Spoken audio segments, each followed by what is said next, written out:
XRP अपने bullish run में ही है। ये $7.5 का सफर 6 महीनों में तय करेगी। इधर SEC भी इसके खिलाफ केस में नई जान डालने की कोशिश कर रहा है। तो आखिर एक तरफ केस और दूसरी तरफ बुलिश सेंटिमेंट, मैं कहना क्या चाहता हूं, तो यही बात मुकम्मल तौर पर समझाने के लिए मैंने ये वीडियो बनाई है। मैं हूं अली रेहान, आप देख रहे हैं crypto Baba. So let's dive in.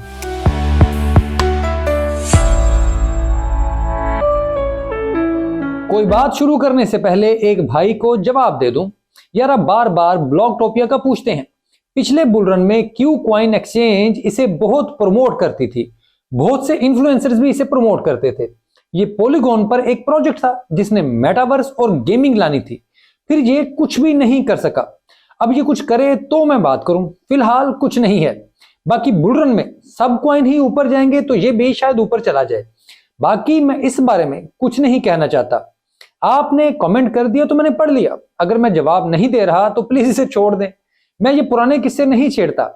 आपको अच्छा लगता है आप होल्ड करें, मैं नहीं बात कर रहा तो मुझे माफ कर दें। खैर आगे बढ़ते हैं, अब XRP की बात करते हैं। तो आपको याद होगा कि जुलाई 2023 में अमेरिकी अदालत ने XRP के हक में फैसला दिया था, जो XRP और क्रिप्टो कम्युनिटी की एक बहुत बड़ी जीत थी। लेकिन इस फैसले में कुछ हिस्से XRP के खिलाफ भी थे।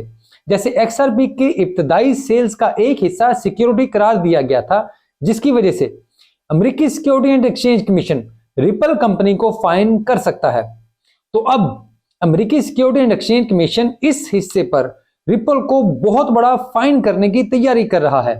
11 जनवरी को इन्होंने अदालत में फाइलिंग की है और रिपल से तमाम सेल्स का रिकॉर्ड मांगा है।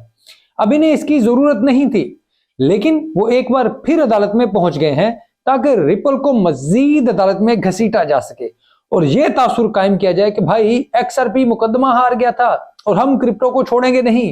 हालांकि जज टोरस ने वाज़ेह तौर पर कहा था कि XRP सिक्योरिटी नहीं है और ना ही उन्होंने कोई जालसाजी की है, लेकिन SEC किसी भी तौर पर मानने के लिए तैयार नहीं। वो एक बार फिर अदालत में एक छोटा सा फाइन वाला मामला लेकर पहुंच गए हैं, जिस पर अप्रैल में दोबारा कार्रवाई शुरू होगी। अब आप सोचेंगे कि XRP पर मुश्किलात खत्म नहीं हुई, ये अभी भी बेचारा भंवर में फंसा हुआ है। एक बार फिर छोटा ही सही, लेकिन मुकदमा तो इस पर शुरू हो गया है। तो ऐसे में बुल रन में ये कैसे आएगा? तो इसका जवाब तारीख और मैथ में मौजूद है। आए आपको ये समझाते हैं।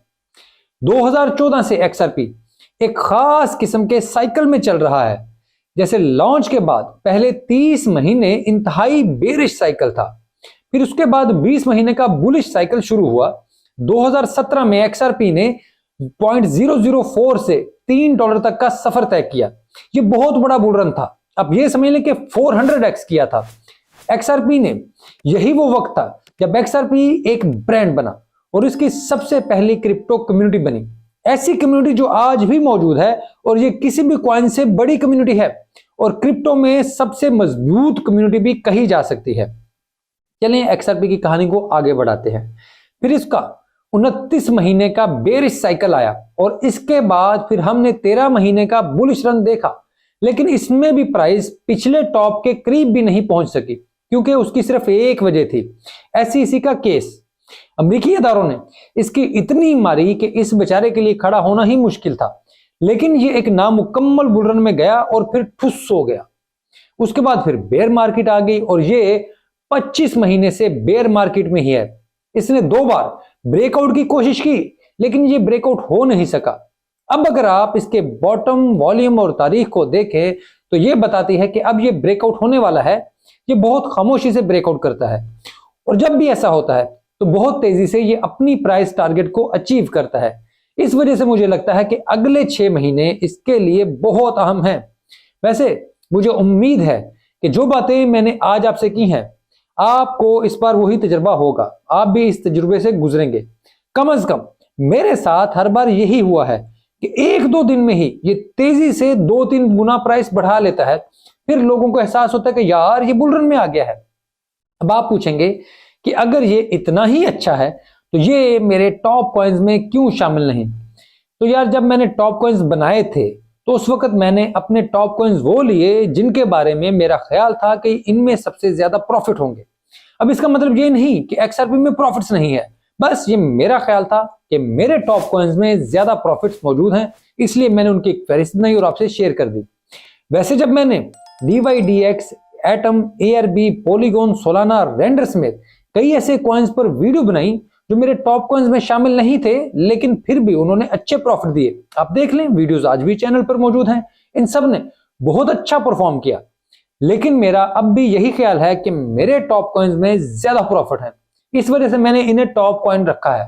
हो सकता है कि आप अपनी रिसर्च करें और आप किसी मुख्तलिफ नतीजे पर पहुंचे, आपको दूसरे कॉइन्स में कोई प्रॉफिट ज्यादा नजर आए, तो ये आपकी मर्जी है। जैसे कई लोग नीचे कमेंट्स करते हैं कि उन्होंने ARB में पैसे कमाए हैं, कोई कहता है सोल में कमाए हैं, कोई ऐसे टोकन्स का भी कहते हैं जिनका मैंने कभी जिक्र ही नहीं किया। तो ऐसे में ये सब आपकी मर्जी है कि आप क्या बाय करते हैं, किस में आपको प्रॉफिट मिलता है। मैं इस हवाले से कुछ नहीं कह सकता। मेरा काम है कि अपनी राय आप तक पहुंचा दूं, जो मुझे फेयर लगती है, जो मुझे ऑनेस्ट लगती है, कि मैं कैसे देख रहा हूं, किसी कॉइन के बारे में मेरी क्या राय है, बस इतना ही। जैसे मैं इस बार समझता हूं कि SEC का मौजूदा केस XRP के बुल रन को नहीं रोक पाएगा, क्योंकि इसके इंडिकेटर्स बता रहे हैं कि ये बहुत जबरदस्त तरीके से बढ़ेगा। लेकिन मैंने इसमें कोई इन्वेस्टमेंट नहीं की है, हालांकि मैं अपनी हद तक श्योर हूं कि ये ऐसे ही होगा, लेकिन फिर भी मैंने कोई नए XRP नहीं खरीदे, क्योंकि मुझे इस हवाले से कोई मसला नहीं है। तो ये भी मैं अपनी पोजीशन आपके सामने ओपनली रख रहा हूं, ताकि आप इस मामले पे भी क्लियर हो। मैं मार्केट को लूटने और सब कुछ कमाने नहीं आया, और ना ही किसी भी मार्केट में ऐसा करना मुमकिन है। मैं सिर्फ मार्केट से अपना जायज हिस्सा लेने आया हूं, और वही लेने की कोशिश भी कर रहा हूं। मैं बहुत कुछ जानते हुए भी ट्रेड नहीं करता, क्योंकि ये मुझे पसंद नहीं। जो लोग सब कुछ लूटने आते हैं, जो मार्केट लूटने आते हैं, वो बाद में इज्जत भी गंवाकर चले जाते हैं, और मेरा ऐसा कोई इरादा नहीं। मैं अपनी और आपकी इज्जत बहाल रखना चाहता हूं, और इज्जत से ये सफर तय करना चाहता हूं। बस मार्केट से बाखबर रहना हम सबके लिए जरूरी है। इस वजह से बहुत से मौजूआत पर बात करता रहता हूं। कभी कभी शायद आपको लगेगा कि यार इसकी हमें क्या जरूरत थी, हमें फजूल में ये बंदा बोर करता है, चार्ट्स और चंद बातें ही काफी हैं। तो आपको इन सब बातों का अंदाजा बुल रन के एंड पर होगा, जब आप खुद अगले बुल रन के लिए बाबे बन चुके होंगे। तो अगर ये वीडियो अच्छी लगे तो इसे लाइक और चैनल को सब्सक्राइब जरूर कर दें। हो सके तो घंटी भी बजा दिया करें, ताकि जैसे ही नई वीडियो आए आप सबको पता चल जाए। और मुझसे आप एक्स पर भी राब्ता कर सकते हैं। आप लोगों के चक्कर में मैंने ब्लू टिक भी ले लिया है, ताकि कोई आपको मेरे नाम पे चूना ना लगा सके, एक्स पर कोई बेवकूफ ना बना सके। तो इसलिए वहां पर अब मेरा वेरीफाइड अकाउंट है, इस वजह से वहां फॉलो भी कर ले, मैं फॉलो बैक कर लेता हूं। DM भी ओपन है, तो मुझे वहां पर आपका इंतजार रहेगा। और आप में से जो लोग मुझसे वहां पर राब्ता करते हैं, कोई पर्सनल बात पूछते हैं, तो उसका मैं जरूर जवाब देता हूं। हाँ, व्हाट्सएप नंबर मत मांगा करें, मैंने वो कभी नहीं देना। और अगर कभी किसी तरीके से आप मुझसे व्हाट्सएप पे राब्ता भी करेंगे, तो हो सकता है मैं ब्लॉक कर दूंगा। बड़ा संजीदा आदमी इस मामले में। तो बराए मेहरबानी अपनी और मेरी प्राइवेसी का भी ख्याल रखें। इसी तरीके से हम इस सफर को लेकर आगे बढ़ते हैं। वीडियो देखने के लिए आपका बहुत शुक्रिया।